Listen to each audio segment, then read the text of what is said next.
Slippery. The wide receivers were having trouble tonight before the game maintaining their footing. However, I'm not sure if Lowe brings an aerial threat or if he's just a threat because he's so big. Barry, I don't know either. All I know is the coaches, all of them said they have quite a group of athletes and they can really run.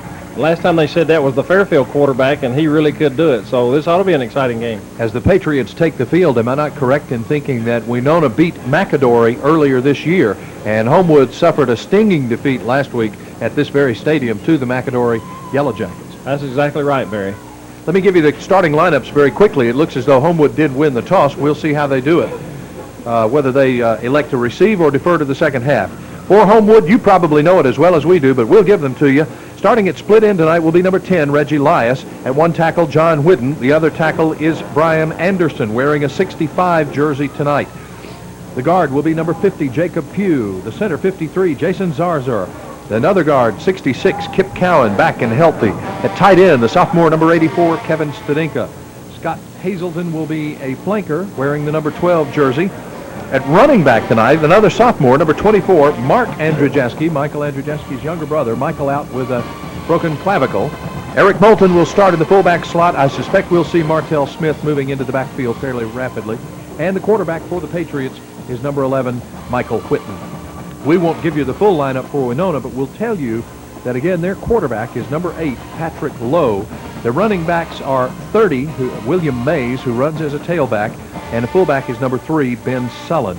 They do have a flanker, David Brown. They run number 21, Damian Charlie, as a split end, and I suspect they will see some service tonight if the 6' 8" Patrick Lowe is living up to his pre-game reputation. What was the result of the toss of the coin? Looks like Homewood's out and planning to kick first, so perhaps we defer to the second half. Welcoming in our full broadcast crew tonight. On cameras are Wes Gray to your right on the 20-yard line. To your left on the 20-yard line is James Valenti. As always, our 50-yard line camera up on top of the press box is Jack Munger. Tommy King and Dudley Hindman in the truck tonight, handling all the switching duties, and we also pass along our thanks to Doug Menderhout, one of our student interns who's been with this broadcast for 3 years now and is an essential part of what we do on Friday nights in Homewood. Kevin Miller set to tee it up, and we're underway against Wenonah. Glad to be with you and glad you're with us. Marcus King with the ball for Wenonah, moving out across the 20-yard line. Homewood with good coverage, so Wenonah starts at about their own, looks like maybe 21-yard line. Brian Carr on the tackle for the Patriots. Kicking teams come off. The defense is on. Our defensive alignment tonight has Webby at one end and Paul Owen at the other end. That's 51 and 54 at our ends. Our down tackles are 75 Shane Davis and 57 Michael Coggin. First play from scrimmage. We'll see what the 6' 8" quarterback from Wenonah can do. The first give is to the fullback. That's Mays. Mays sort of tentatively finds his way across the 21, maybe to the 22-yard line.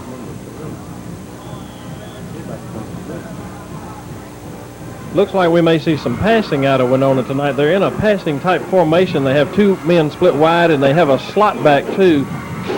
It looks like they're going to run with a one-back offense behind the quarterback. No, they've got 2 back there now, Barry. Okay, their backs in an eye. They have receivers split left and right. The give is to the fullback again, and that this time number 30 lines up in that position. That's Mays. Wenonah moves the ball forward to about the 25. Slow, tentative going here as these offensive and defensive units sort of feel each other out in the early moments of the game. Good to see the number 28 jersey back, Larry. Eugene Sharp, and watched him at practice a little bit this week, walking off some leg problems, and we're glad everybody's back and healthy tonight. Line of scrimmage now, the 26, third down. First possession play. McNeil, the ball carrier for Wenonah. Looked like Brian Narrow in on that tackle. Nice stop. I talked to his dad this week, and he said, you know, as long as my boys have been playing football, people have had trouble pronouncing their names. He said, y'all are the only ones who get it right, and it is not wide, but narrow. In punt formation for Wenonah, Their number 28, Laharius Jennings, deep for Homewood. Oh, and a low snap from center. He'll have to handle it. He does get the kick away, and it'll come down with a strong Wenonah bounce. Stopped to about the 42-yard line, but Larry, Homewood comes up with the first break in this game, and excellent field position. Good pressure that time by Eric Pope. You'll see him hit that punter, and the punter loses his protection when he takes off running with the ball. So he was wide open and took a good shot there. All right, Homewood, 1st and 10. Line of scrimmage just shy of the 43-yard line. Just underway with 9:32 remaining in the first quarter. Whitten on the pitch back to Moulton. Moulton running in the tailback slot tonight. We gave you the offensive lineup to start and noted that Mark Andrzejewski had been scheduled to start in the tailback slot, but this time they lined up Moulton in the tailback slot. That was a nice block that time by wide receiver Mark Andrzejewski, number 24. He laid a good block on the outside, enabling that gain. All right, Lias is split to the near side. On the far side, is that Hazelden? Well, that's Andrzejewski. Give is to Moulton, however, up the middle, and he's across the 50, just barely. It may be first down yardage, Larry. I think it may be a little shy. It's at about the 48 of Wenonah. Looks like it may be a foot or two shy.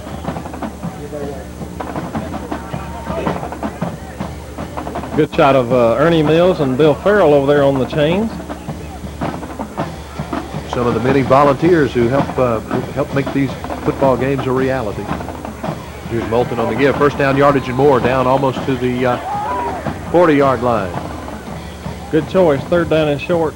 Eric Moulton takes the ball all the way down to the 40-yard line. Bread and butter. Eric Mitchell on the stop that time for Wenonah. Homewood on the move now. They started, remember, at their own 42-yard line. So far, ground control. Now there's Andrzejewski in the backfield along with Eric Moulton, and they're split in the pro set with receivers wide left and right. This time the throw is to Lias, but it was tipped at the line. Somebody got a hand on it, and it was over Reggie's head. I got to say already, it's very early in this game, but our kids look more enthusiastic right now than they did all of last week. It's good to see, and maybe it's just something I'm in my eye, but it looks like we're ready to play tonight. It looks like we are, Larry, and they perhaps know exactly, I'm sure they know exactly what we talked about earlier. This one's do or die for the Patriots if we have any hopes of going to a playoff this year. Here's Whitten, fakes the pass, gives to Moulton. Eric straight ahead across the 35 down to about the 34-yard line. Tackle made by number 78 for Wenonah, Claudine Redwine, assisted by 72, Leotis Williams. Wenonah brings a lot of seniors into this squad, and if we play them next year, unfortunately, they show a lot of juniors and a lot of freshmen on the squad as well. I guess they list them all in one page. Look at the fog on that field. An eerie night as the fog rolls in at Waldrop Stadium. Here now 3rd and about 4. Possession down for the Patriots. The give is to Andrzejewski. Tries the line but goes nowhere. He'll be shy at the 33-yard line. Here comes a tough call. It's 4th and about 3 on the 33-yard line. It's going to be interesting to see what we do here. Well, I'm watching for Kevin Miller on the sidelines. I don't see him heading in. It appears that we'll go for it. The backs are in the eye. It's 4th and about 3 now. Whitten on the option, wants to keep, tries forward. Wenonah played it very, very well. Every one of the men who could get the ball was covered. They had that line all stacked up with people. There was no place to go that time. Linebacker Eric Mitchell making the key tackle. So Wenonah playing the defense well, takes over on downs. Are they going to measure? Looks like they will. It looks short, though. I agree with you, Barry. I didn't mean to preclude it, but it looks like they are short. We'll see. They're going to go back over and take the time to measure. Word from the sidelines from Larry Hembry is that the fog makes it a little difficult to see all the way across there exactly where the nose of that ball is, and so this is something we may see a good bit of tonight.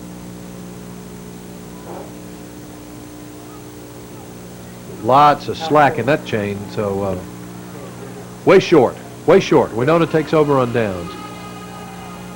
Larry, while they changed the teams, it reminds us that there were some brooms out in Pelham last night. Clean sweep for the middle school and the 9th grade team. Barry, you're exactly right. The 7th grade won 24-6. The 8th grade won 34-0. And the 9th grade won 7-6. Congratulations to all three squads. I want to talk about that a little bit more as we have occasion to during the night tonight. The middle school teams have strong performance so far this year. All right, a single setback, and the ball goes to him. It's number 24, John McNeil. And McNeil blasts across left tackle out to about the 39-yard line. Martell Smith on the tackle, among others. We'll give you the defensive lineup. We don't often get a chance to finish that. We told you Webby and Owen were the ends, Davis and Coggin the tackles. Linebackers are Pugh, Walburn, Sharp, and Narrow. The corners are Curtis Starks, Eric Pope, free safety Martell Smith.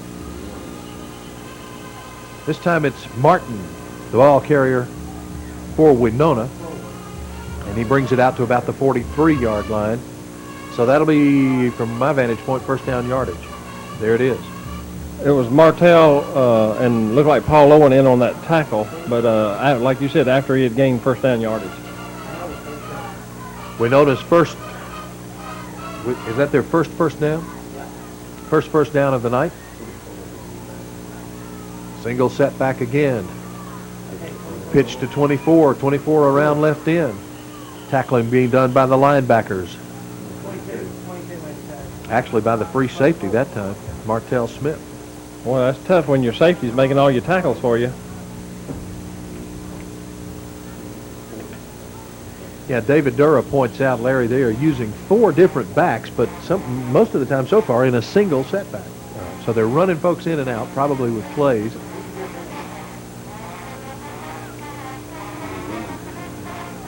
Wenonah showing the ability to move the ball here with 4:50 remaining in the first quarter. Look like they're Flags right guard. applied. Illegal procedure, I believe, right guard jump. Indeed, that is the call, illegal procedure against Wenonah. That backs them up. And it'll make the down and distance second and about 9, it looks like. Maybe I'm mistaken. It looked like a 4-yard penalty there, but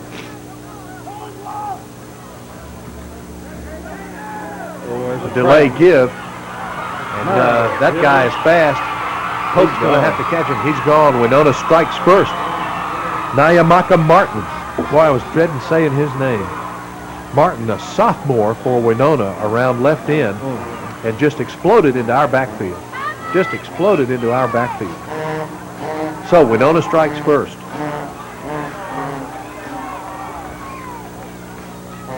Wenonah brought some folks. Look at the size of number 63. Caesar Hendricks. I think he plays right guard and tackle.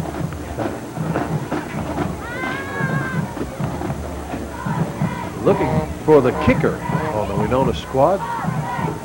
Nobody's there. Here comes someone. He's lost in the fog there somewhere. There he I'm comes. surprised he's not sprinting. He just got there. Now we got a delay of game, probably. That's it. Who is that? 30. Mays is their tailback or running back. He runs at tailback, fullback, Kicker, sometimes. He may not be any good from 5 yards out. He may have needed that distance. He appears to be a straight ahead kicker. High snap from center. Ooh, it's good. Mays kicks it through. Give him a B+ on form and substance, but give him a straight A on the result. 4:28 remaining in the first quarter. And now Wenonah out front 7-0. Reminds us to tell you about Cash and Carry Building Supply, who carry a full line of building products and hardware, and all that they carry is designed to meet the needs for any of your do-it-yourself projects, as well as contractor-assisted jobs. If the name may fool you, it's not all Cash and Carry. They do indeed deliver to Homewood as well as the over-the-mountain locations, and they gladly accept your major credit cards. Cash and Carry, owned by Don Waters and Homewood resident Jim Long, and they invite you to give them a call at 323-7173. Come by and discuss your building materials needs with store manager Lars Anderson, our good friends and sponsors at Cash and Carry Building Supply, 800 14th Street North. Well, Mays kicks off again, and the ball goes deep into our Homewood end zone, and therefore we'll bring it out to the 20-yard line and start from there. Larry, Wenonah on the drive took 6 plays, covered 68 yards, but of course most of it coming on the 58-yard touchdown run by Nyamaka Martin, a sophomore tailback for the Dragons. He was some kind of misdirection trap play. I saw a guy pull and go out there, and a terrific hole, and the kid's speed just did all the rest. All right, Homewood wants to see if it can get something going. Our backs are split. Here's the pitch back to Moulton. Moulton straight ahead for maybe 6 yards, maybe 7. That's the kind of, I would think that's the kind of move we need, and then an occasional pass perhaps to back those linebackers up a little bit. That time he ran off the right side, and good blocking on the right side of that line. Anytime you pick up 6 or 7 like that. Well, unbelievably, that time the tackle was made by number 8 for Wenonah. He is their quarterback, and he's playing in a linebacker position. An outside linebacker, but a linebacker nonetheless. We'll see. I believe he's short of first down yardage, or is it? It's first down. Is it? Great. It's over the 30. That's right. If the ball breaks the plane of the 30, Yeah, if it touches it. we've got a first down. I'll tell you a quick story, Barry, is when that ball touches the 30-yard line, you don't measure for it either. I did that at Legion Field once after a touchback, and the lines weren't painted exactly right, and it was short, but we gave him a first down anyway. How about that? Probably because you wanted to live right. to get home that night. Homewood's first down, is it? Second first down of the night, according to our official statistician, Mike Quinton. Here's the delay give to Moulton. Oh, he slipped down on that wet field. As you know, if you recall back to Friday, it rained for a good portion of the day, and although this field drains wonderfully, that grass is wet. Number 44, Eric Mitchell, the sophomore linebacker for Wenonah, barely tripped him, because I tell you what, if he had held his balance there, he was taking a long route then. He had some good blocking on the outside. You know, Larry, as we're calling these numbers for the Wenonah fellas who make the tackles, I'm seeing a lot of sophomores, a lot of juniors. This is going to be a strong team in years to come, and they're pretty darn strong right now. Here's Moulton with hard, aggressive running. He's out across the 45 to the 46-yard line, and that's another Homewood first down, our third of the evening. Finally stopped by Ben Sullen, their number 3. Sullen starts at fullback, according to their lineup. So Wenonah calling on its players to go both ways pretty significantly. What we haven't talked about is the inside line play of that Wenonah defense. Let me see if I can spot those numbers. 68's one, I believe 90 is one, or is it? 90's the nose guard. 78. Jones. They've got some big fellas. And 90 is the one who just made that tackle. 78 is Claude Redwine. He is huge. Those matchups in the middle of that, their defensive, our offensive line are going to be tough for us. Big old 90 is the defensive captain for Wenonah. He's a senior, and excellent play on that one. They have some big fellas on that line, like you said. They sure do. Watch the play on the interior of the line. You'll see what's going on. Moulton now 50 yards on the night, 9 carries. And the pitch is to Eric again. They'll call on him to do a lot of work tonight, but he gets absolutely nowhere. The stop by 71, John Pruitt. Pruitt, another name.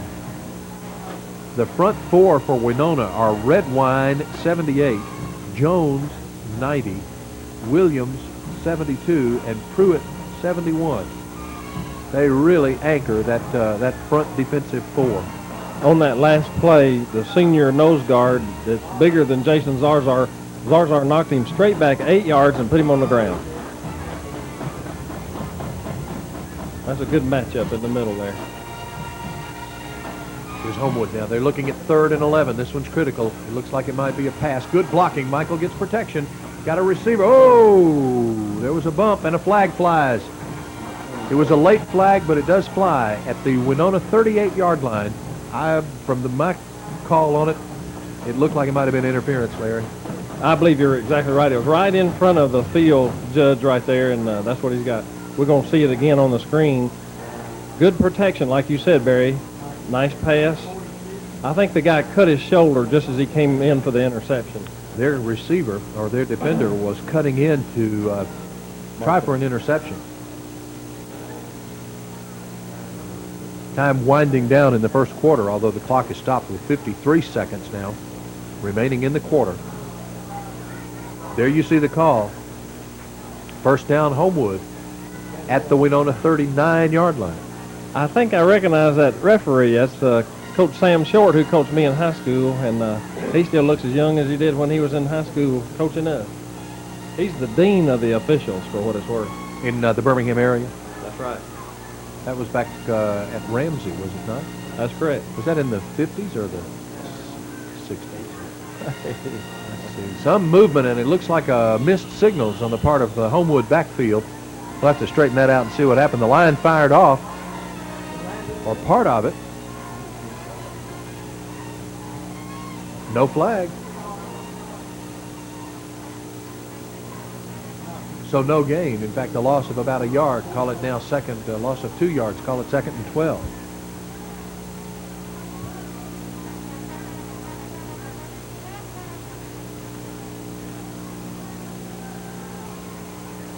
On this night before Halloween, we're hoping for a treat, not a trick. Here comes Martell Smith in motion now. Whitten wants to pass. Again, rolls to the left. Throws to the sideline. Complete. Oh, what a catch by Martell Smith at the 30. Wow, what a catch. We're going to stop just for a second and take a commercial break. We'll be back after this. Oh, I'm sorry. We do need to stop for just a second, I believe.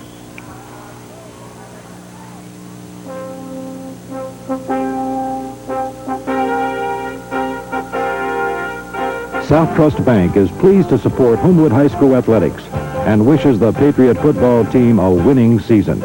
Whether it's community service or quality service at one of our convenient offices, South Trust Bank is working harder for you. Thinking of buying or selling a home? Wondering what a realtor can do for you? Think VIP Realty, the oldest active residential real estate company in Homewood. Since we've served the Homewood, Birmingham area for 2 decades, we have the experience to provide you with complete guidance on the sale or purchase of a home. Plus, we're quick to respond from our centrally located Homewood office. And we give all our clients the VIP treatment. So what can a realtor do for you? A lot, especially if it's VIP Realty in Homewood. Well, back at Waldrop Stadium, a good look at the cheerleaders for the Patriots. And let me tell you what their names are.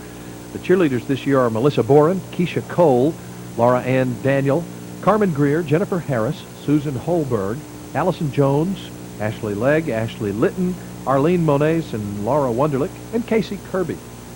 And as we've said every game and try to reinforce each time, they do a super job of keeping the spirit up, even on a foggy night. All right. The sneak goes straight ahead for the first down for Homewood. That could have been a big one, Larry, because now we're down inside the 30 at about the 28-yard line, and Homewood continuing to move. You're right. That is a big first down. This is a big drive. We need to take it all in. So we know that we can. Homewood with 51 yards rushing, 12 yards passing in the first quarter. Total of 63 yards of total offense. More importantly, we need to get on the scoreboard. All right, here's the give to Moulton again. Going straight through that line is going to be tough. That was the stop by Emmanuel Jones, their number 90. You should see the fog at this stadium. You know, the picture looks better than what we're seeing out on the field. It absolutely does. You can see a little bit of mist across the field, but as the camera pulls back and looks at the lights, look at the fog moving into this stadium. It is really socked in tonight. All right, here's Homewood with 2nd and about 8. Martell Smith as the flanker comes in motion to the near side. Whitten wants to pass, looks long, has Hazelden open, goes to the shore. Oh, blocked.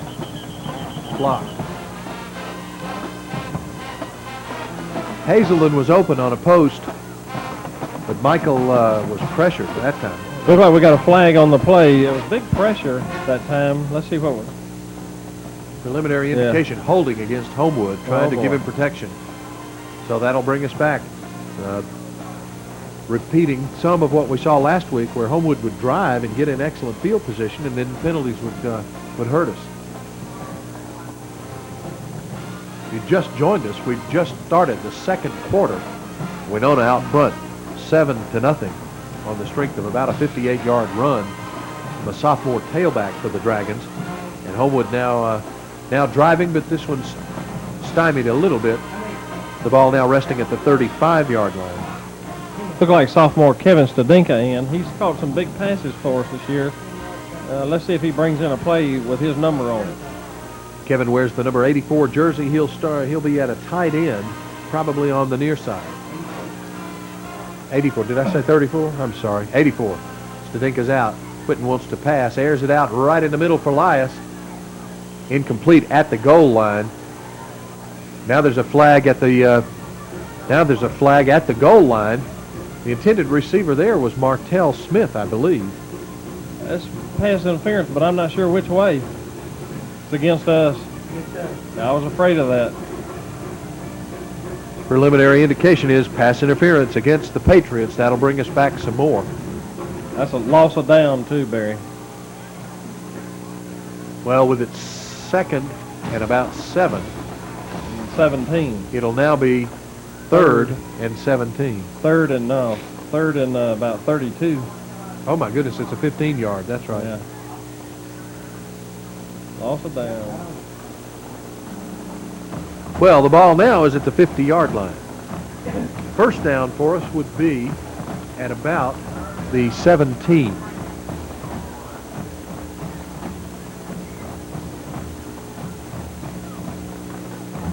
Third and about 32.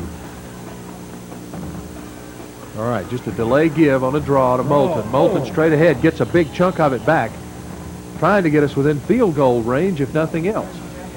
We're now at the now at about the 37-yard line. I don't know if Kevin's got it or not. That'd be a 54-yarder if he were to try it here. We saw him make a 50-yarder. Here comes the field goal unit. Kevin Miller comes on. He's number 4. Wow. All right, let's see if we can set it up for him, Larry. The ball sits at the Wenonah 37, 38 maybe, 37. They'll put down at the 44. The tee will be down. Oh, he's going to punt. He's going to punting. punt. Okay. That shows what I know. Me too. Me too. That's why we're up here and not on the sidelines. Now the flag Delay a game. indicating delay of game, and that's really okay because with Kevin's foot, that doesn't hurt us that much. I tell you, David Durr makes a good point. So far, it seems like Michael's been under a lot of pressure, and the pressure's coming from two fellows that are like 6'4" and 6'5", and Michael's every bit of, 5'10", 6 feet? Okay. It's his dad that's 5'8", or 6, or 4, or whatever. Kevin Miller stands on his own 45-yard line. Big rush from Wenonah. We lost the ball in the fog, but it'll come down at about great the kick. good Great kick. kick. Did it go? Oh, It's no. out. Maybe at Oh, about yeah. the 7-yard line, 8-yard line, it's out of bounds. So the strategy pays off, Larry, of punting and giving Wenonah absolutely horrible field position. Terrific punt. Good coffin corner kick by Kevin Miller. Kevin has had some outstanding punts this year, and I can't remember what his longest is, though. It's around 76 yards, I think. That's right, because of the huge kick in the roll Oh, he got yeah. one night. That's got to be a school record. I hope so. All right, Wenonah now will start at their own 8. Let's see what Big Patrick Lowe can get done again with that's his a slow low play. tailback. Somebody grabbed him and dragged him Shane down from Davis. the back. Shane Shane Davis. Shane just grabbed him and rode him for a while. That play was a little slow getting started there. Too slow coming out. Good to see Shane back and healthy. You know, I was just sitting here thinking, when was the last time you saw Shane Davis and Eugene Sharp on the same field together? Yeah, a long time. Yeah. A long time. Good to have the guys back and healthy. I think Tommy Elias, perhaps the only one who did not dress tonight other than Dennis Rowe.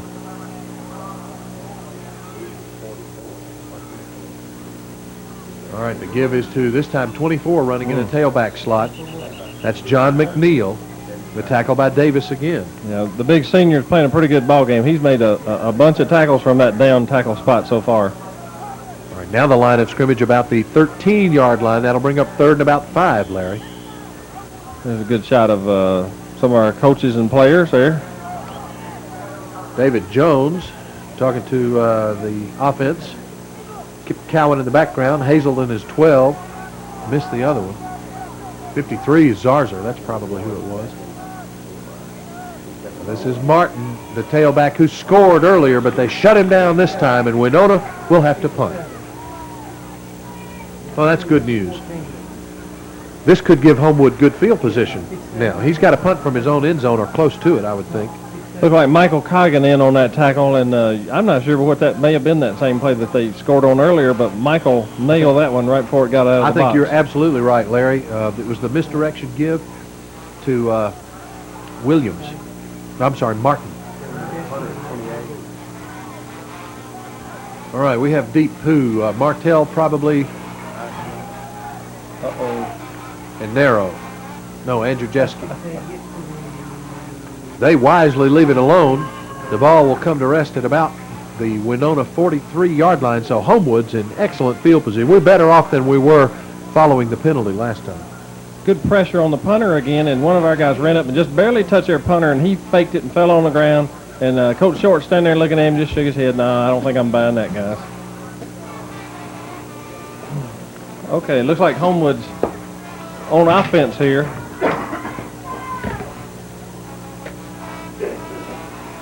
Andrew Jeske in motion, and we got flags on the play.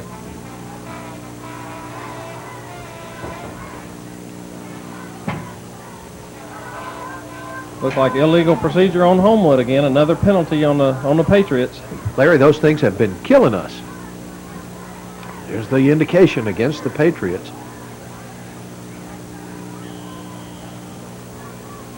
Well, the ball is now at the Wenonah 48, and we replay the down, so 1st and 15 from the Dragons 48. Appropriate that we're playing the Dragons on the night before Halloween here. Straight ahead is Eric Moulton. Moulton down to about the 43. Give him a gain of 5. Is stopped that time by 78.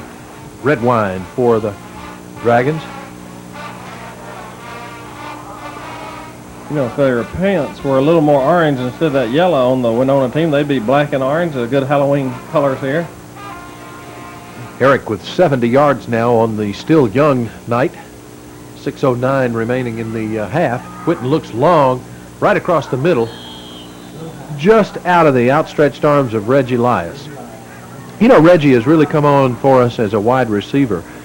I think preseason everybody looked to him as possible either starting or second quarterback, and his strength has been proven as a wide receiver. He is just excellent in that position. He's a big, tall, rangy fellow with nice, long arms. Long and got good arms. hands. He's a good target to hit. He really, really is. Okay, now we're looking at 3rd and 10. Whitten wants to pass again. They're coming after him. He gets out of the grasp of 2. He looks long, wisely heads for the sidelines. Everybody was covered. There were 4 defenders and 2 receivers on the far side of the field. And Michael, I think, just tucked it in as much as I know he hated to. That'll bring up 4th and 12 and obviously another punting situation for the Patriots. Well, if we can continue to put the pressure on them with our kicking game, we can wait for a Wenonah mistake, and our defense maybe can come through for us here. All right, McNeil stands deep for Wenonah. He will be at about his 20. He better back up, in my estimation. Miller will stand at his own 40 and kick from about the 45. Kevin kicks for the coffin corner. He did it And again. there it goes again. Yes, sir. Oh, I'm telling you what, they're going to get tired of that. there's nothing to this game, is there? I'm telling you. The That kid can 5-yard line, or just shy of the 5, is where the official's foot is. Wow. What a great performance by Kevin Miller. I knew with that fella standing on the 20-yard line, he was a little optimistic. Well, he was on the wrong side of the field, too. A right-footed kicker's going to kick for the left corner like that. And Kevin just nailed it. I don't think you can throw a pass that any closer than that, really. Wenonah now will start from its own 5-yard line. And but for one 58-yard scamper by their tailback, this game's pretty even. Oh, man. They give it to Mays, and Mays gets him out of a hole in a big fashion. The stop by Martell Smith, but Mays brings it out to the 20-yard line, and that's a first down, and more importantly, gives him a little room to work, Larry. Yeah, that was a big play for Wenonah here. Let's see what happens. A big hole opens on the right side. He just dances through it. All right, he's out to about it is shy of the 20. Ball rests at about the 18. The give this time is to Martin. Martin straight ahead. Stopped by Brian Narrow and Shane Davis and Martell Smith. Well, they're making some good gains here. We've got to stop them, but we got to stop them up at the line of scrimmage instead of 5 and 6 yards downfield. Are they doing anything different on their line, on their offensive line that you've noticed? I can't see anything. They're just blocking us. The holes are there. The kid didn't run through anybody's tackle there. Here comes a flanker in motion. This time the give straight ahead. That's Sullen running out of a fullback position. And I think it's going to be enough for the first down. Indeed it is. Another first down for Wenonah. I believe that's their 6th or 7th first down of the half. I'm sorry, only their 3rd first down of the half. All right, the line of scrimmage now the 29, and they've got 1st and 10.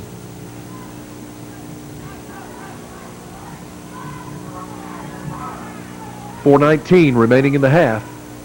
Homewood shifts and moves. Now that time, they sealed it up. The hole opened just momentarily, and then it was sealed up. Eugene came in from the outside linebacker position, and that was Eugene Sharp, number 28, came in and filled that hole. Eugene can fill a hole for you, Barry. 150 pounds, and when he hits him, look at it, knock that guy back. He stood him up, and Henry Walburn finished him off. I guess Eugene is at the inside linebacker and Henry the outside, and that's the way that worked. That's a nice 1-2 combination. Notice in the lineup, Larry, is Sean Shipley. And we didn't mention that earlier. He's wearing that number 70 jersey. All right, that's Martin. Martin's fast. He's the speedster out around left end. He'll get out close to first down yardage, but it's hard to say at this point whether he got it or not. Finally run out by Eric Pope, our junior cornerback. We'll have to see. They show it as being a yard shy, so 3rd and 1 now.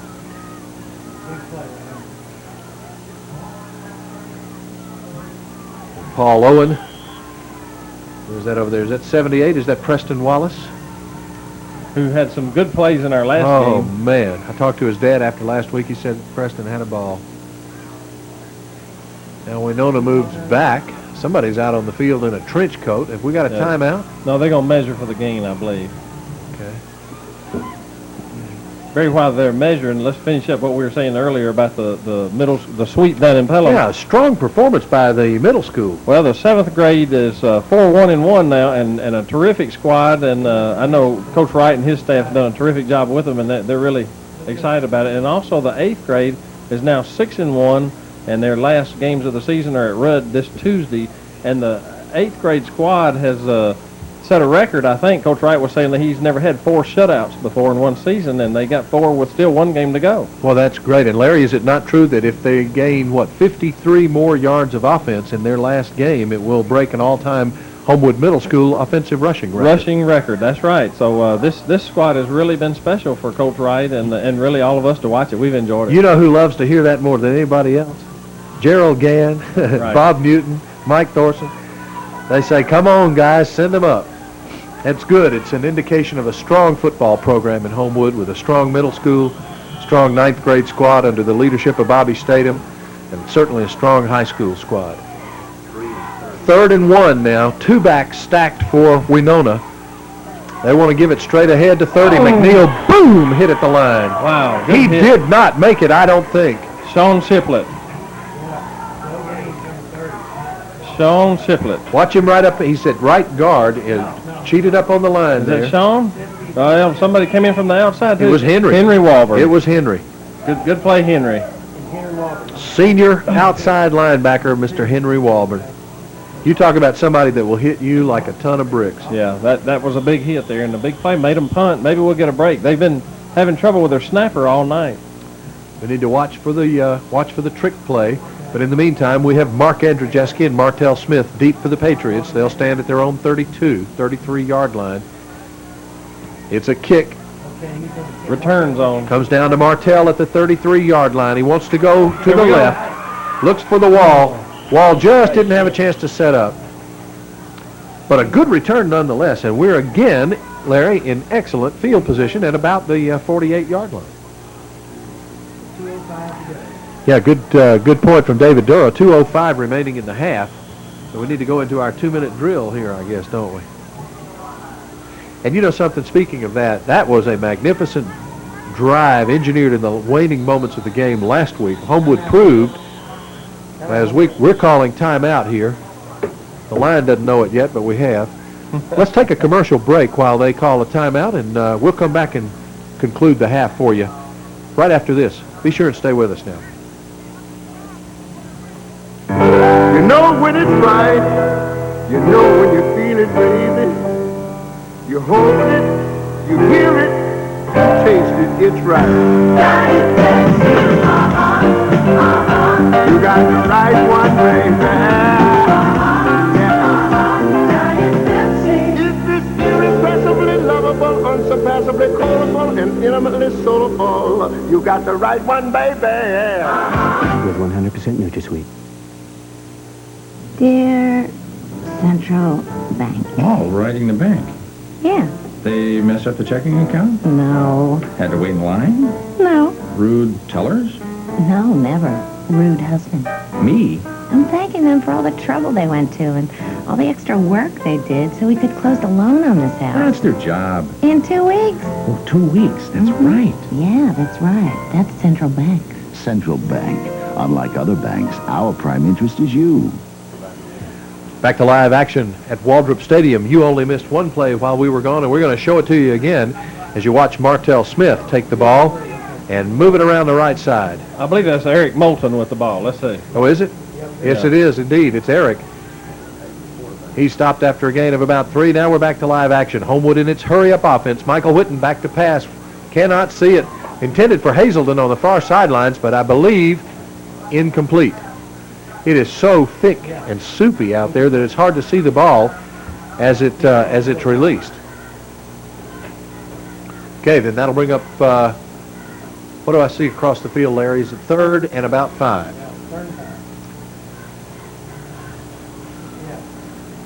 .123 now. Clock stopped on the incomplete pass. Now the give on the delayed draw to Moulton, straight ahead to about the 45. Not enough to get us into field goal distance. So now the decision on 4th and about 4. Do you go for it?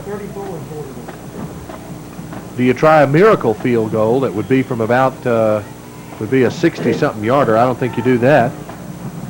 No, you go for it. Clock runs 58, 57. Penalty flag down, so they'll replay that unless it's against us. I think that's going to be against Wenonah. I believe their nose guard was offside. That may be, Larry, in watching University of Alabama play football, they have a standard procedure that if one of the opposing teams will show an illegal procedure against us, if one of the opposing team linemen jumps into the neutral zone, that center snaps the ball. That's his duty. Right. It looks like I thought that's what we were doing that time. Well, evidently we weren't set. Okay, punting situation. Kevin Miller in.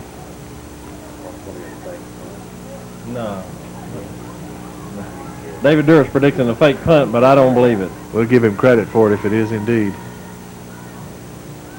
That's what I said. It's going to be a fake punt. Oh, man. They just want to let the clock run out. Isn't that what they want to do? No, but No? it was an incomplete pass there.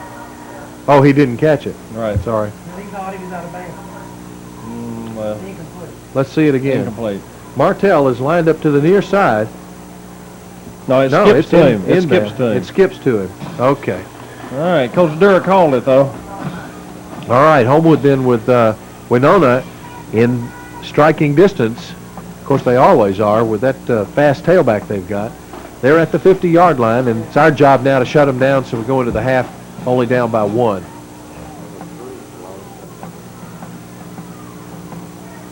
Lowe wants to pass. Pressure. Screen pass to number 60, number 81. What a tackle. Antonio Jones, and hit hard by Eugene Sharp at about the 38-yard line.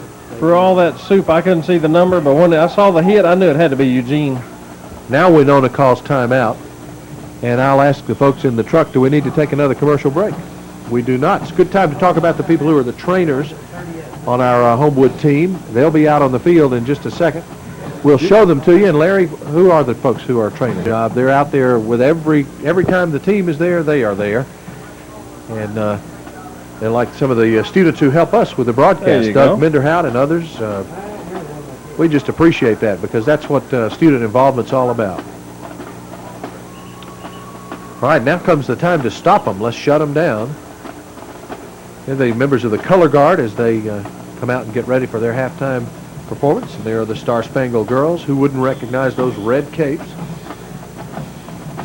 I thought while we were looking at all the managers over, I thought I saw Sly King from the middle school down there amongst the players. And, of course, Sly did score a touchdown last night. So congratulations, Sly, on your first touchdown of the year.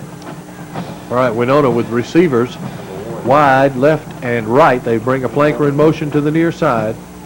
Lowe wants to throw, and he's looking to his left. He does throw across the middle, incomplete. Curtis Starks thought he might have had a hand on it, but it was a little overthrown for even him. And that will bring up 2nd and 10. Pretty good pressure on the quarterback that time. Our defensive line broke through, and you don't get in this guy's face, but we hit him around the knees and as high up as we could get. We got in his chest. Maybe.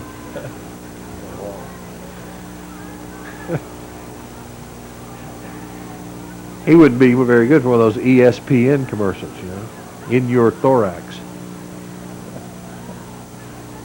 Now Wenonah scrambling a little bit. I'm not sure they know what they're doing. I certainly don't. They're going to pass. No, they're going to call timeout. That must be their last. No, I don't know if they can replay this, but the field judge on this side threw his flag up in there, caught it, put it back in his pocket. We didn't get it. That's a first that I've ever seen that. That's great. And would deny that he ever threw it. If asked later, he would deny. I've seen him throw the flag and then pick it back up and wave it off, but that was a throw up there, catch, and put back in the pocket. That was a good one. That's great. Larry, you mentioned the umpire. Is that the official who is the head? All right, the referee is the head official with the white hat, and he's in the offensive backfield. What is his name? Sam Short. How many football games do you think he might have umpired over his years? Refereed, I don't even know. I know Coach Short. What will he do in a season? Gentleman. What will he do in a season? Oh, he'll do at least 10 or more ball games, and he may do 2 or 3 in a week, so he may do 20 or 30. And he's done it for a long time. That's dedication, too. He's a good official, but he's a better classroom teacher. He would teach all the officials' classes. He's the one that taught me. All right. In the midst of the fog, here's Wenonah looking at 3rd and 10. Lowe wants to pass and does. Intercepted by Martell Smith. Martell comes straight ahead. Have we got a timeout left? 25 seconds. They stopped the clock on the change of teams. Let's see how many timeouts Homewood has left. Terrific interception by junior Martell Smith that time. Absolutely. Just zeroed in on it and brought it back. We do have 2 timeouts, Larry. Great. Homewood in the hurry up. All right, Michael wants to pass. He drops back, rolling, throws. Oh, he's in bounds, though. And it's short of the first down. The All right, clock's going to roll. short of the first down, so the clock moves with 12. No, stop now. And Homewood calls a timeout. That will give us one left. 12 seconds now. A timeout left. What do you call at this point? One more pass play, perhaps? I'm going to defer to Coach Dura here. He's been right so far, so pressure's on you, Dave. What do you do, bud? He says throw to the sideline. Throw to the sidelines. Watch it again. This is the interception. Martell Smith snares it right in the center. Their receiver had fallen down. Yeah, but Martell was playing center field on that and cut over in front. He wasn't covering that man. He read the quarterback's eyes. Good movement to the ball and took it in and took off. Good that he read the quarterback's eyes. We can't even see the quarterback from up here. I guess it's a little different if you're down there in the thick of it on the field. I tell you what, take nothing away from Wenonah, and they certainly hold the lead at this point. They are a talented group of players. Here comes a nice catch. Oh, that is a nice catch. Wow. Scott Hazelton, just super concentration to go up and catch one of those things and then fall without being able to put your hand down, support yourself. We'll watch the clock for you. 12 seconds now showing. Here's Whitten. Obviously drops back, wants to pass, pressured. Throws complete to Martell Smith. He'll be out of bounds at the 43-yard line. 5 seconds now. I don't know if they've got time for another play. This one's going to have to be a do-or-die 60-yard field goal, I would guess. No, we're going to go all the way to Hail Mary pass here. 5 seconds remaining. Soon they'll start the clock again. No, ball went out of bounds. Oh, the ball did go out of bounds. Okay. So with 5 seconds remaining in the half, this one will probably be the last one. Look for a long pass. On the left side. Uh-oh. Whitten pressured. Runs out. Oh, man. Who could see it? Wenonah intercepted. Now we need to bring the coverage back to this side. And the clock runs out on the half, and therefore no score. Homewood trailing 7-0. We'll be back with a performance of the Homewood Patriot Marching Band and other halftime activities right after this, so please stay with us. We can see a lot better. We got it. They indicate that Homewood does have it. Let's look at it again if we have that on instant replay. I couldn't see it. It was hard to see from the booth. But let's. I'm not sure, Larry, that it was intended as an onside kick. Oh, I think it was, Barry. Was it? Let's watch. Now the ball is live once it crosses 10 yards. Whoop. We missed it. We did miss it. But the bottom line is, although Wenonah is talking to the officials, and there is some discussion about it. No, it's Wenonah's ball. He's indicating Wenonah has possession of the ball. He'll come over and explain that, I think, to Coach Gann. We didn't have a guy even close to it there, Barry. I didn't see how we could have covered it because we didn't even have a guy in the pile. That totally caught our guys off guard. And you think that was a planned onside kick? He just missed it? I think he missed it. David Durr thinks he missed it too, but I really think that he planned. I don't think he missed it that bad. Hey, whether he missed it or whether it was planned or what, Wenonah has the ball now at our 47-yard line, and so they're in great field position. It'll be a little tough for us to get the numbers. We're going to call it off the TV screen as you watch it. The give is to Martin. Martin on that misdirection play that cost us dearly early in the first half. And, in fact, that led to the only score that we have, and that's Wenonah 7 and Homewood nothing. Jacob Pugh on the stop that time, Larry. Jacob playing another good game for us. That looked like a busted play that time. Looked like the halfback and the quarterback didn't even get together. Yeah, that's a good, absolutely good point to make. Don't adjust your TV screen. The contrast is not off. It's just awfully foggy here. Here's the pitch back to Martin. Martin tries right in and disappears into the fog. Looked like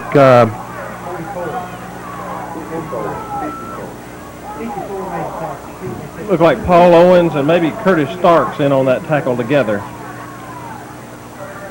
Hard to see from our vantage point looking out across the field, and it's getting to be a little tough to see just looking at the monitor here. I want to tell the people at home that the TV screen picture is better than what we're seeing in person here. Much better because it's closer up. Here's the pitch back again to Martin. Martin tries right in again, still on his feet. No. Gone. He is gone.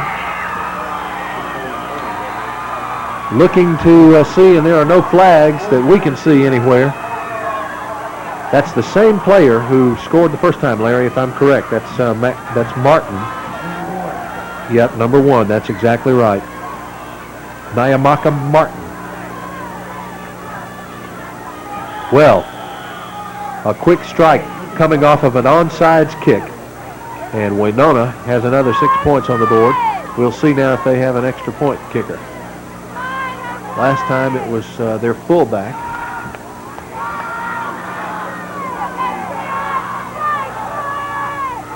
They show that they will go for it. Now Homewood wants to call timeout. I think Homewood wants to get settled down a little bit here. I'm not sure they are ready, and the coaches wanted to talk to them. We've got a timeout. Do we need to take a commercial break? I'm told we do not. So we'll keep it right here with you. I was reading those stats. Homewood clearly behind in the rushing, 120 yards to 78. In the passing, we're just slightly ahead. We have 26 yards in the air to their 12. Once again, Larry, point out the penalties. Homewood penalized 5 times in the first half for 40 yards. And Wenonah penalized 3 times for 25. That's what kills you. You get into scoring position and boom, penalties stop you. Yeah, 1st and 15 and 1st and 20 and 2nd and 20, those type of situations that hurt you. Yeah, definitely will. We'll look at a replay of the touchdown again. What you watch is, if you can, on the far side, across the field from us, Nyamaka Martin running as a tailback, but the blocking of number 3, who lines up as a flanker, is what springs him around the right side. Right through the hole, just finds his way, and absolutely right, David Dura, speed springs him. Okay. He was never touched, though. Never touched. Timeouts are over. Wenonah's on the field. They have a field goal kicker in the, no, they do not. They're going for it. Their backs are in the eye. They'll try for 2. Here is the give to 24. No, to Lowe. That is no good. We'll stop stumbling around with it and just tell you that it was no good. I hope that turns out to be a significant play sometime in the second half. I can't believe they went for 2 up 13-0. I mean, I don't know. What's the theory on that? They may just not have a kicker, but the last time they scored, the guy kicked it straight through. So. Yeah, from a 5-yard penalty back, and he cleared it by 20 yards, it looked like. Right. So, I don't know. Let's watch this again, Barry. The penetration from our defense is terrific. Bingo, Henry Walburn on him. They say that quarterback is quite a prospect in basketball. He's got several major colleges looking at him in basketball, and looked like he was playing a little basketball there. He was just going to lob it over there. Clearly a broken play from the very, very start. Well, maybe that's enough to turn us around a little bit, Larry. I think we need a momentum shift here. We need something. All right, the 3 deep receivers, or intended receivers for Homewood, are Martell Smith. It looks like Mark Andrzejewski and A.M. Saber. We come down to Andrzejewski on the far side. Mark bobbles it for a second, picks it up, and brings it back. But I dare say he'll be short of the 20-yard line.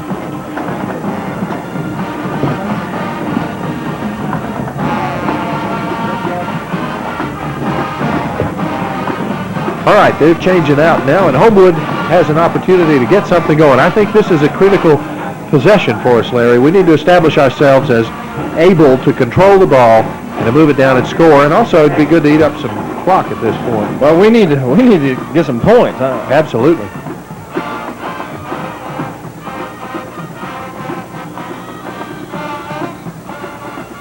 All right. Now we've called timeout again. I believe so. All right, that is our, if I'm counting correctly, that's our second timeout of the very, very young half. We're going to stop it here with 9:56 remaining in the third quarter. While they call timeout, we'll take timeout. You stay with us. We're coming back.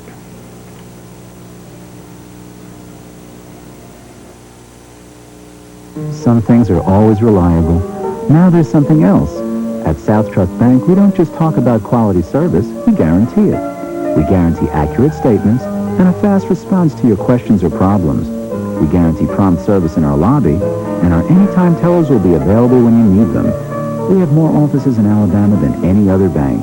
If you get less than our best, we'll pay you.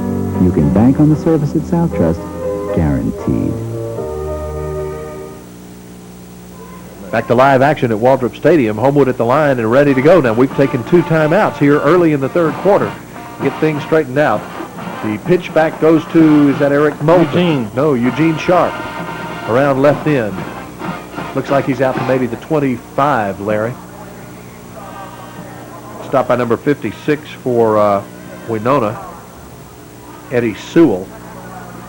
I believe that's the first time Eugene has carried the ball tonight, isn't it? Yeah, Mike Whitten saying yes, that's the first time. I think that's right. According to the stat sheet, he is. Now, Eugene is lined up at the tailback slot with Moulton as the fullback in front of him. Here is the give to Moulton. Moulton darts and weaves across the 30 out to about the 34. First down yardage for the Patriots. You see how wet it was that time? Just as our quarterback, Michael Whitten, handed the ball off, he slipped down on the wet turf. So I don't know if that's a sign of things to come or what. Extremely slippery out there. Low that time. Their quarterback, playing in a defensive position, made the tackle along with Sullen, the fullback. All right, Homewood needs to establish. We're out at about the 34, almost to the 35, just shy of the 35-yard line with our first down. Now here's the pitch back to Eugene. Eugene tries the right side. Eugene with running room. Another first down. Still on his feet. It's Eric Moulton.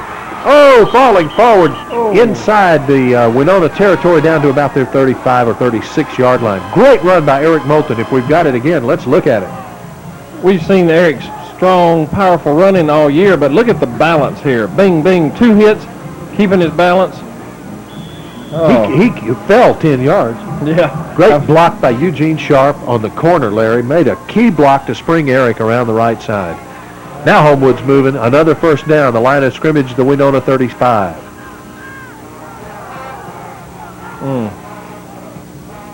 All right, now the pitch again, this time to Moulton. Again, and he's down to about the 32, so maybe a gain of 2 or 3. Stop by 56 for Wenonah, Eddie Sewell. Sewell seeing a lot of defensive action here. Gosh, on those couple of big plays, we really need to keep the momentum going. We're having good success running the ends right here. Let's see if we keep going or if they switch it up here. Moulton with 113 yards on the night now. 18 carries so far, so Eric clearly the workhorse. We fumble in the backfield. Michael falls on it. Homewood recovers. That'll back us up, though, back to about the 37. It looks slippery. It must be slippery. All right. I can't even see the down and distance marker across the field, but I believe that's going to be then second and about 12. Or is it third? It's third down. Be 3rd and 12. Michael Whitten looks, gets his play in from the sidelines. Head coach of Homewood Middle School, Dickie Wright, sending in the signals. Working closely with Bob Newton, our offensive coordinator. Now we send Martell in motion to the far side. Here's Whitten on the call. Drops straight back, pressured, hard thrown across the middle. Let's see if he caught it. They say no. They say no. It was Scott Hazelton, the receiver, at about the 25-yard line, but he must have skipped once before he got it. He must have trapped that or something. It's hard to see down there, but the official didn't hesitate, so it brings up a 4th down. Now the line of scrimmage is the 37. They have to really zoom in to get that. We can't see those things from over here. That's it's a struggle to even see the other team across the field from here. Homewood will go for it on 4th and 12. There's the draw, and nobody's fooled. We just barely get back to the line of scrimmage and maybe a yard or 2, so the ball looks like we'll go over on downs. You know, interestingly enough, with the first couple of times in the first half we did that, we had that situation. We punted and put them deep in their own territory. This time chose to go for it on 4th and 12. Well, I think we're a little further downfield. We were inside the 40 on the 37, 38-yard line. We were punting from around the 50 before. Right. I guess that's what they're thinking. Or even further back. Yeah, that's probably it. Okay, Martin is the tailback, a single setback for Wenonah. Lowe is the quarterback. It looks like a quarterback keeper right over his center. Unusual play to call for 1st and 10, but give him 4 or 5 yards. Looks like Michael Coggin in on that tackle. Barry, I've got a suggestion for our lineman. Don't tackle that big fellow around his ankles. He'll fall for at least 6 feet and 8 inches, a 2-yard gain. Looks like we have a care package coming down from Jack Munger up above us. They've lowered down on a string of some sort, some bag of goodies. Unfortunately, it's right in front of us. Okay, Martin. Oh, great play by Henry Walbert in the Homewood backfield. Picked up. Picked up by number 8. And good Eric block. Pope. Oh, and he got a block, and he scores. Oh, please, no flags on the play. Touchdown defense. Touchdown, Patriots. Give it to the defense. Well, I hope we get to see that again on the screen because I was trying to watch it myself, so we'll probably be able to see it better on the screen this time. Henry Walbert just appeared like a ghost out of the mist in the backfield of Wenonah. The fumble then picked up by Eric Pope, and somebody sprung him with a block way downfield. All right, Joel Maxwell will hold it. Kevin Miller has a chance to kick it through. Scott Hazelton, the long snapper on our extra points and field goals. Here's the attempt. Oh, roughing the kicker. Straight through. Now, if that's the case, that would be assessed on the kickoff. So we would be kicking from their 45. Here's the replay of the fumble. Watch Henry Walbert come in. Boom! He just fought off a great block there, and Pope picks it up. And who is that? Jacob Pugh makes a falls in front of the man just enough to give him the step that he needed. The second man in on that pile is the one that caused the fumble. Henry spun the man and stopped him, and somebody came in and put it right on the ball. Absolutely. Watch this. Watch it again. See who's the second man in. That's the fumble cause right there. It's going to be Michael Coggin. It's Coggin who put his elbow right on the football. Yeah, he's so strong, he can do something like that. As we're watching the replay, the point after is good. Homewood will take the penalty against Wenonah, and then it will be assessed, Larry, as you indicated, on the kickoff, which should enable us to put them deep again. Or an onside kick. Yes. Let's see, if they only line 5 men up, we may go for the onside kick here. All right, this is going to be great. Sudden change. And Homewood now on the scoreboard. 6:07 is the official time remaining in the third quarter. Homewood now trails 13-7. As I said earlier, I hope that missed extra point attempt for Wenonah becomes significant in this football game. We said it early on. If you joined us right after the opening comments, though, this game do or die for the Patriots. With one game left. Here they're looking for the onside. Look at all those guys over there. We do give it an onside kick, and they field it cleanly, it appears. It did not go 10 yards. Well, that's okay. They can catch it. They can catch it wherever, right? Okay. And once they touch it, it's a live ball. It doesn't have to go 10 yards.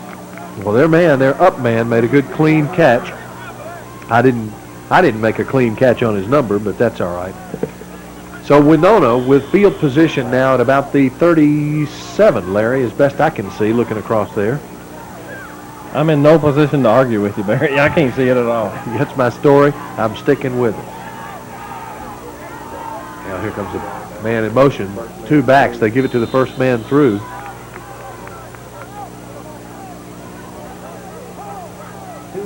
Look like Shane Davis in on that tackle. The most important thing about that is that our line clogged it up, and it's second and about 9 now, or 8. You know, on that last big play, senior Henry Walburn stopped them, and senior Michael Coggin got the ball loose, and junior Eric Pope knew what to do with it once he got his hands on it. You better believe it. I believe that's Eric's first score this year. Lowe wants to pass, throws it across the middle. I can't tell if anybody caught it or not. No, it's incomplete. The ball rolls at midfield. Good pressure that time by Shane Davis. He was up as high as you get on this fella. I'll start to say in his face. Let's see how high he gets on him. Here comes Shane. Yeah, he was in his face. Good defense by Pope on the far side over there. He almost had it. He was cutting in front. The ball thrown just a little low for him to intercept. All right, it brings up 3rd and 9. Thank you very much, David Dura. We need our spotters tonight more than we've needed them all season long. We can't see. Our spotters can't see either, though. Larry Hembry can. He's on the sidelines. David has his binoculars up here. Lowe wants to pitch out. He pitches high, pursued. Martin will be dropped, and that'll bring up 4th down, Larry Wygan. It looks like they'll have to punt. Well, that was good pursuit that time because that fella stopped on a dime, and our pursuer or our man out there, I think it was Walburn, he couldn't stop as quick as he did and went by, but about 6 or 7 more Patriots came in and just an avalanche fell on that fella. They were focused in on him. I know Webby was in on that as well. I saw the 51 coming up. All right, there you see the story across the field. It's 4th and about 8. Now we will then stand on our own 30-yard line. And deep we have Mark Andrzejewski and Martell Smith. Their punt is away, but it's very, very short. Takes a Wenonah bounce and will come to rest somewhere in the vicinity of between the 30 and the 35-yard line, maybe the 33. About a 28-yard punt there. All right, Homewood sprints out there, ready to go. Time for the offense to crank it up again.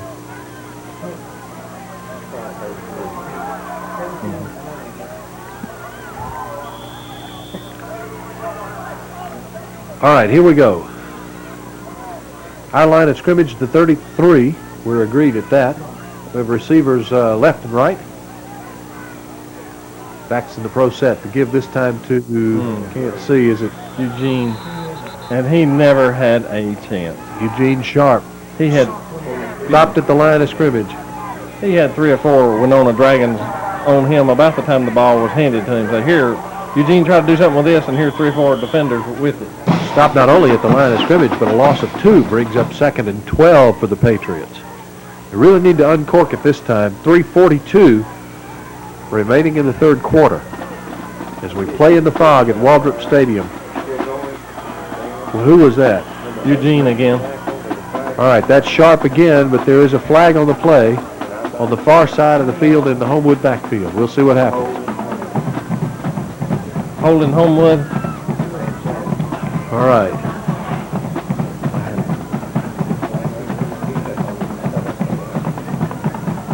Well, let's see if they accept the penalty or take the down here.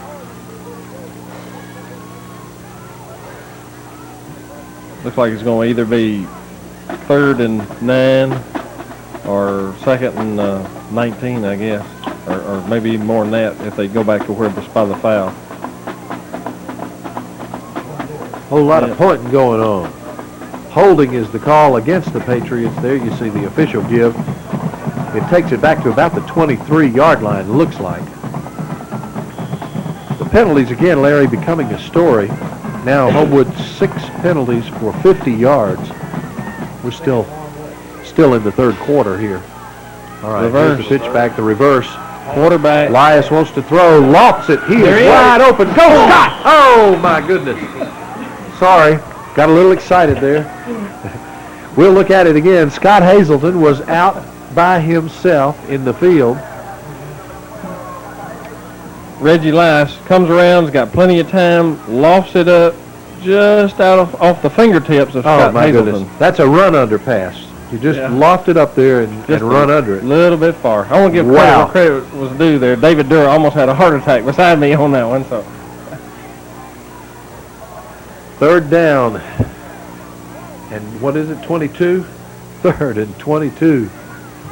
Got to try some razzle-dazzle when you got 3rd and 22. That one almost worked. He was there.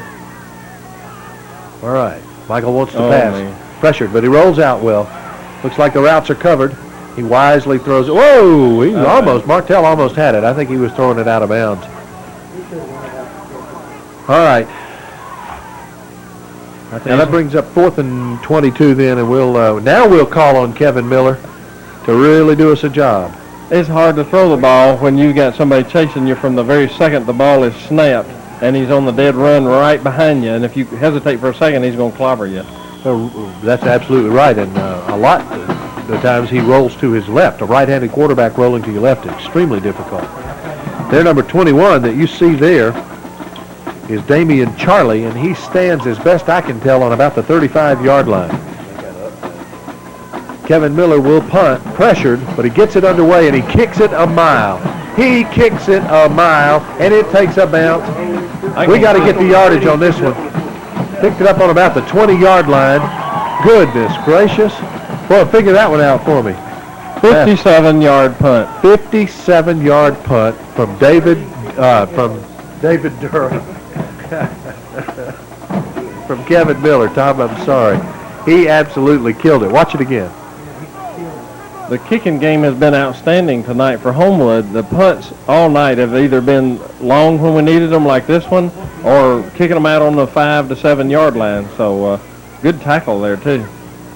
Wow. All right, their line of scrimmage now about the 22 or 23 yard line. We give straight up the middle to Sullins. You know, we really haven't seen much tonight, Larry, that would indicate that Patrick Lowe, despite his size and stature, he's not much of a passing quarterback from what I've seen. Like I said, I think he's being recruited for basketball. Looked like that last tackle was either by Michael Coggin or Shane Davis in the middle of the line. While I'm talking about Michael Coggin, I want to mention his little brother, who's an outstanding athlete at the middle school, Jordan Coggin, who was injured and unable to play this year, but he's been a manager and a great help to the middle school staff, I know. And quite an artist, too, just like his older brother. Sullins the call again. No gain. Paul Owen moved into the backfield and stopped that play. And Eugene Sharp closed out the play. Paul's dad, Bill, in the booth next to us, helping Joey Maxwell and Wayne Glasscock as a spotter for your public address announcers at Waldrop Stadium. Say, speaking of Waldrop Stadium, the Fog probably won't be here next week, but we will. If you haven't made a game so far this year, or if you're looking for something to do on Friday night, come watch as the Patriots take on John Carroll. That's right. That'll be the final game of the season, again, an area game. Looks like something crazy coming on. We got 3 receivers on this side. Let's watch. All right, Lowe is definitely going to pass. He throws, it's complete. Good tackle at the 35-yard line by Martell Smith, who grabbed his shoe as he went past. But they move the chains on the far sideline, and Wenonah now moves. That brings the Homewood band into action. They want to get some spirit going on this side, and that'll do it. Henry Walbert, number 2. There's Jacob Pugh, 50. Michael Coggin, 57. Shane Davis, 75. Paul Owen, 54 in the background there. 31 is Brian Narrow. That's your D. A lot of those guys will be back next year. In fact, of all those I read, I think 3 won't come back and the rest will return. Now, right at the snap of the ball, the whistle blows, and I believe we've got penalty flag on the play. Delay a game, I believe, Barry. The back judge, right? The back judge, which is behind our safety. About 52 seconds remaining in the third quarter. Illegal procedure is the call. Well, let me tell you something. Coach Short threw his flag in the offensive backfield. That's your referee with the white hat. He had illegal procedure, but your back judge at the identical same time threw his flag, and he had delay a game. So they're both 5-yard penalties. Didn't matter. Clock had started again. 40 seconds now remaining in the third quarter.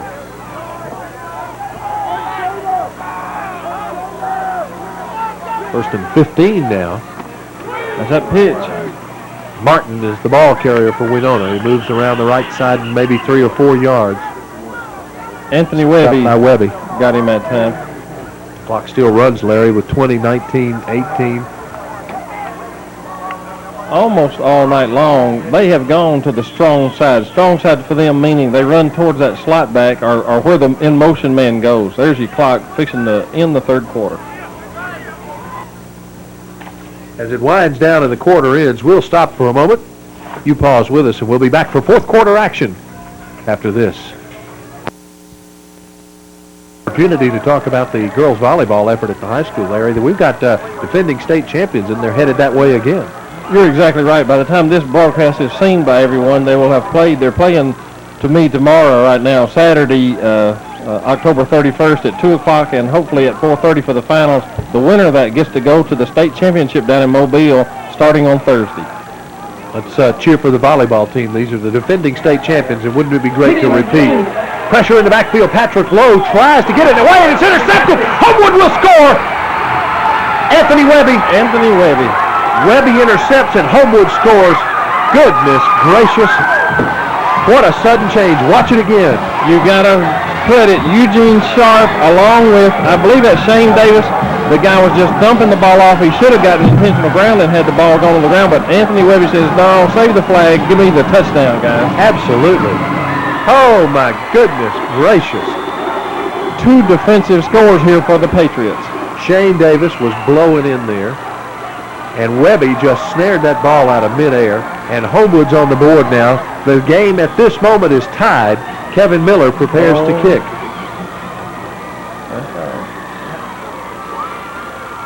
Critical extra point. Placed down. The kick is in the air. The kick is good. We got a flag, too, and it's going to be on the defense. All right, 11:49 now in the fourth quarter, and Homewood leads Wenonah 14-13. Assuming that the flag is against them, as Larry indicates, we will decline, and we have the 1-point lead. One more time, look at the pressure. 2 guys pressuring Patrick Lowe. He dumps the ball off, and Anthony Webby is there to bring it in. Anthony gets his first touchdown. Illegal procedure, the call against Wenonah. Homewood declines. The score stands, and we're leading by 1. I think, and I'm not sure, I couldn't see. I was trying to look up the signal for it because it's an unusual. I think they may have tried to jump on somebody's back and go up for the block, and that's illegal. But at any rate, it doesn't matter. It's all a moot point now. The kick was good, and it goes back to that big 2-point conversion try by Wenonah, and I still don't know why they did that. Larry, you're absolutely right. The signal from the sidelines is the defense climbed on the back of their own players. Right. And that is illegal in high school football.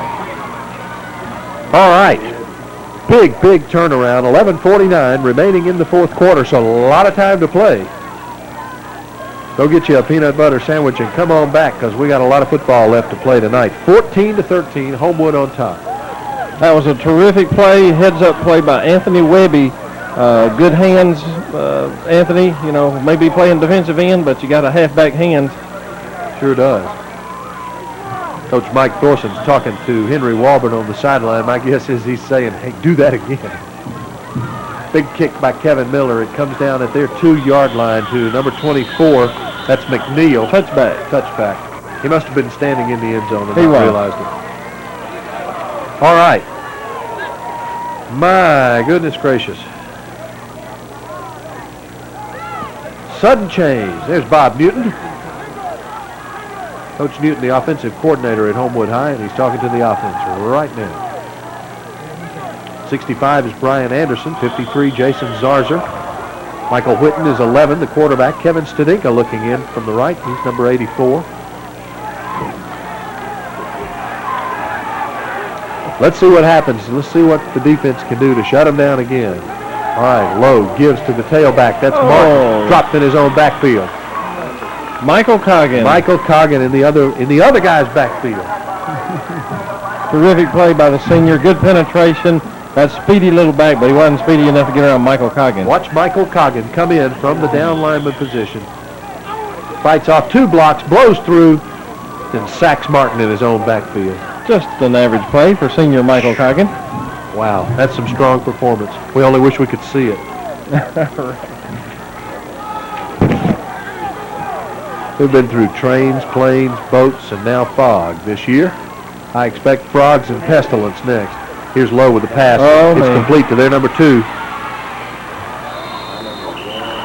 Give you his name, David Brown, a wide receiver and a junior for Wenonah. Stopped by Curtis Starks and Eric Pope. Yeah. But first down yardage for the Dragons. You don't think so? I can't see on the far side if they... Yeah, first down now. 1st and 10. The ball rests on about the 33-yard line. Huddle, the height disparity between 21 and 8 there on the Wenonah team. There's over a foot of difference, it looks like. Well, as we've indicated, he is a 6'8" quarterback. A big athlete.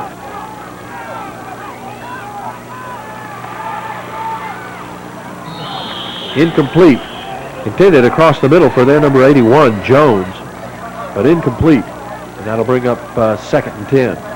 I'm going to tell you what, I may live to regret this, but I just assume they keep throwing the ball.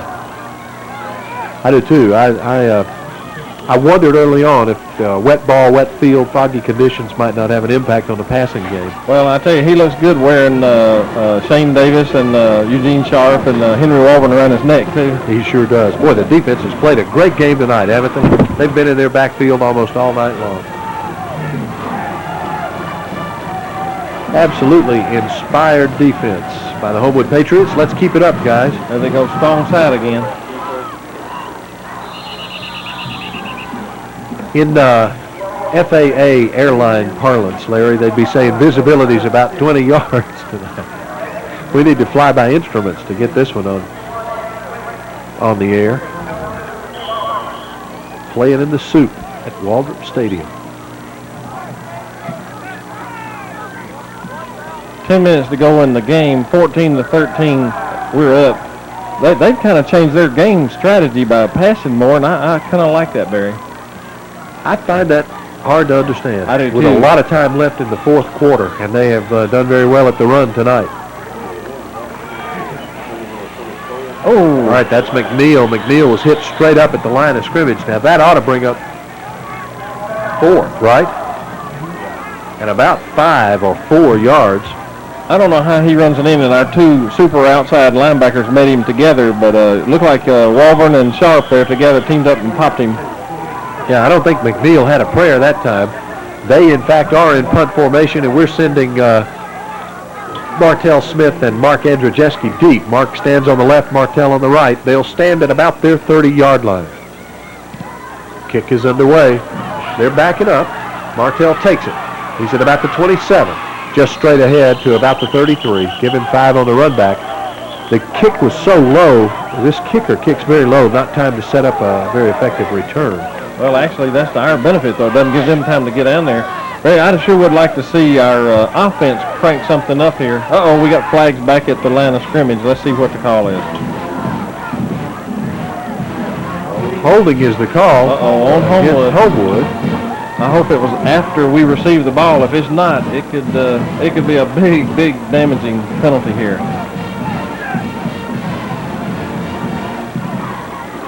Coach Mike Thorson unhappy about that call. He is really pacing on the sidelines.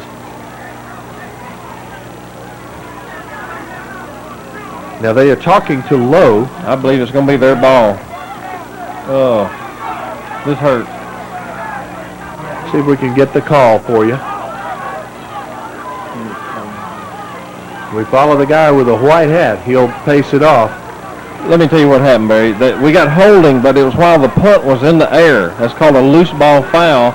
So we don't have the, well, he signaled the wrong way, but at any rate, there was a loose ball foul. Before we get possession, we get the penalty, so they give it back to Wenonah and penalize it from the previous spot. It gives them a first down. That's a big penalty. All right, the line of scrimmage now, the Wenonah 46, and they've got the ball, as Larry says, with first down.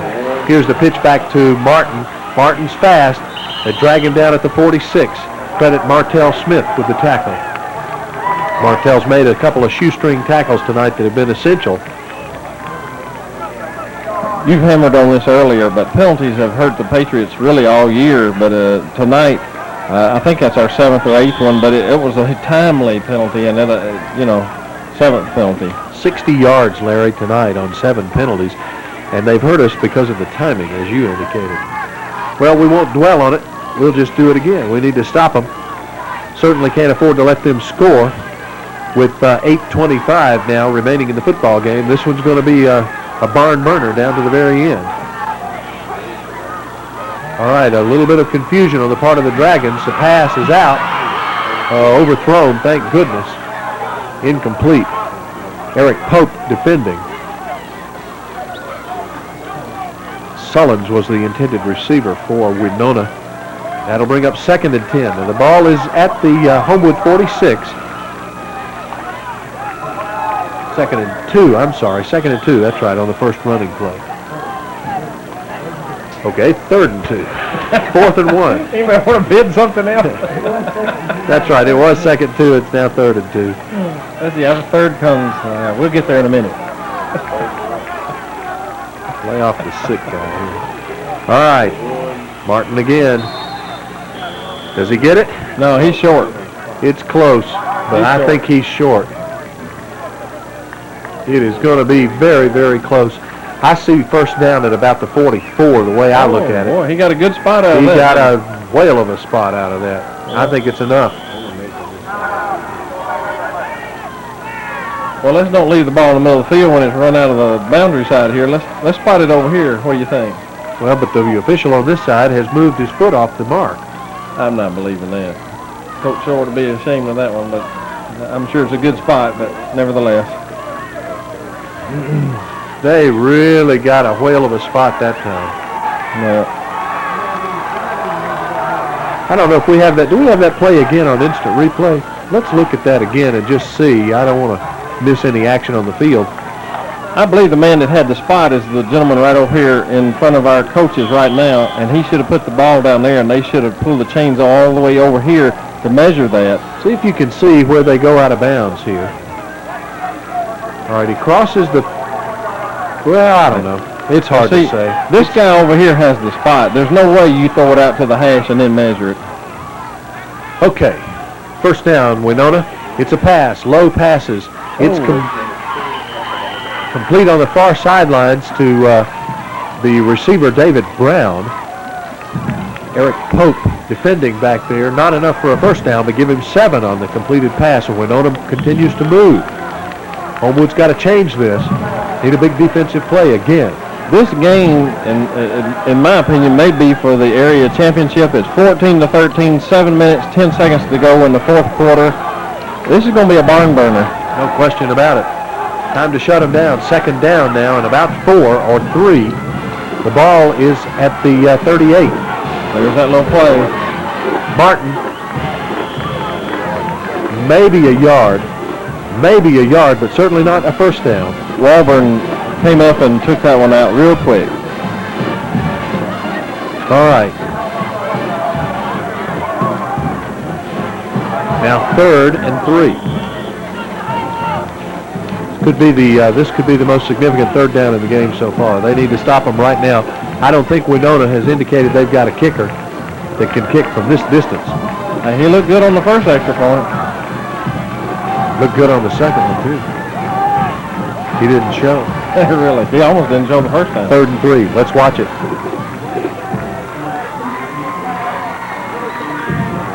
Oh, Martin. He's grabbed in the backfield. No, he won't make it. That'll bring up 4th down. Jacob Pugh with a big sack. Curtis Starks was back there. Watch Eugene Sharp. He's shot out of a gun, quick as a cat. He alters the whole play and sets it up for Jacob Pugh and others. I couldn't see. Paul Owen was back there. All right, 4th and 5 now. Wenonah with a tough decision. There's a good shot of our cheerleaders.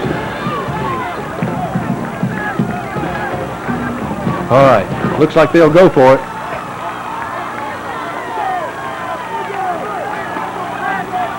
They will go for it. Watch that sideline pass over there. They got 3 on the left side. I believe he lined up offside. Lowe definitely will throw. Oh, incomplete. Thank goodness Homewood takes over on downs. Yeah, almost intercepted by Eric Pope. Eric Pope knew, just like I did, that's the same play they did last time, and Eric cuts in front, and if he catches this ball, he's gone. All right, Homewood's got the ball now. Good play, Eric Pope, for stopping that. They were hollering for Moulton. Eric has now joined them in the huddle, and the offense is on track. 5:19 remaining now, Larry, and I would say control the ball becomes the game plan. We need a long, sustained drive. All right, Whitten pitches back. Oh, fumble. Oh, my goodness. Here he goes. Let's see who comes up with it. It's Wenonah. It's their ball. Oh, my goodness gracious. We'll look at it again and see if we can diagnose this thing, but it's not... Eugene has the ball. It just pops out of his hands. It just popped out of his hands, and there it advances. Oh, my goodness, that's tough. All right, give us the line of scrimmage now. It's about the 18-yard line. Scoreboard showing a 38. They haven't changed. 17-yard line. 17, 18-yard line. It's just as hard for them to see it as it is for us. All right, big D time now. Big D time. Pitch back to 1. Martin's coming this way. Grabbed and dragged out from behind. Who got him that time? Fantastic play by who else? Eugene Sharp. Excellent defensive play. We have missed his quickness in the last week or two that he's been out. We really, really have. All right, 4:45. Clock is running. Wenonah definitely now within field goal position, you would think.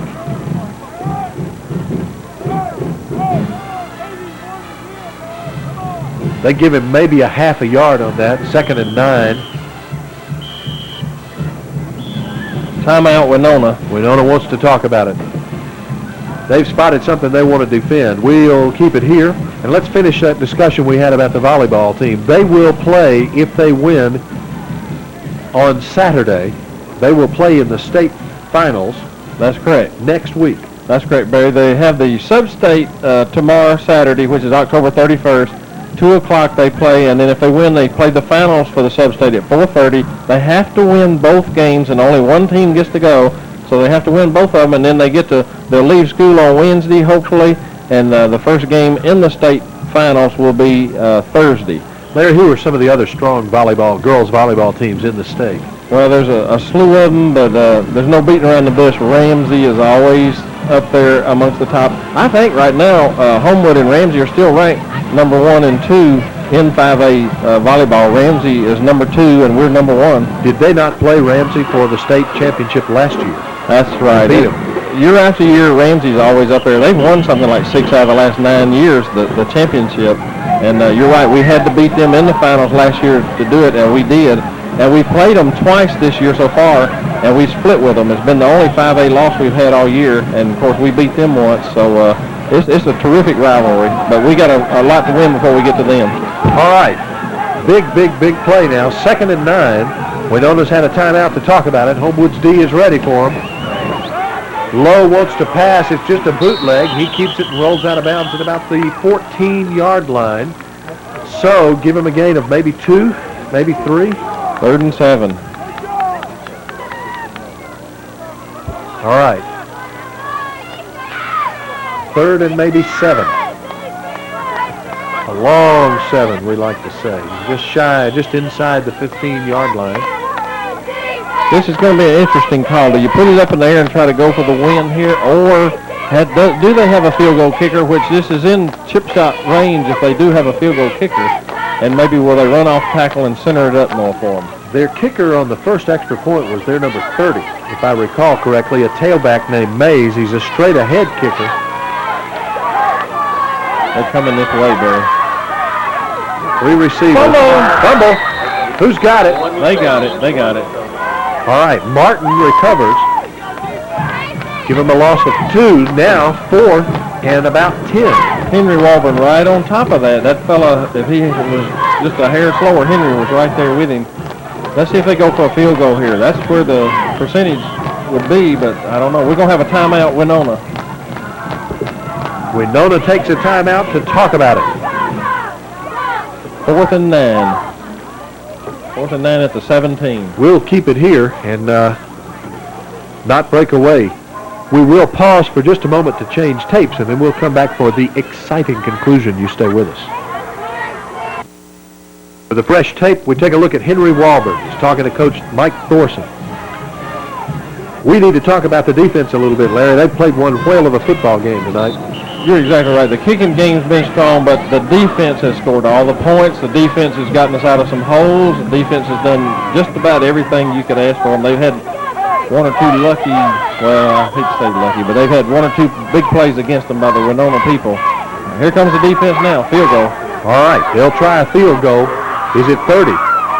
34-yarder. A 34-yard field goal block. No, that's to the side. All right, and they come up empty.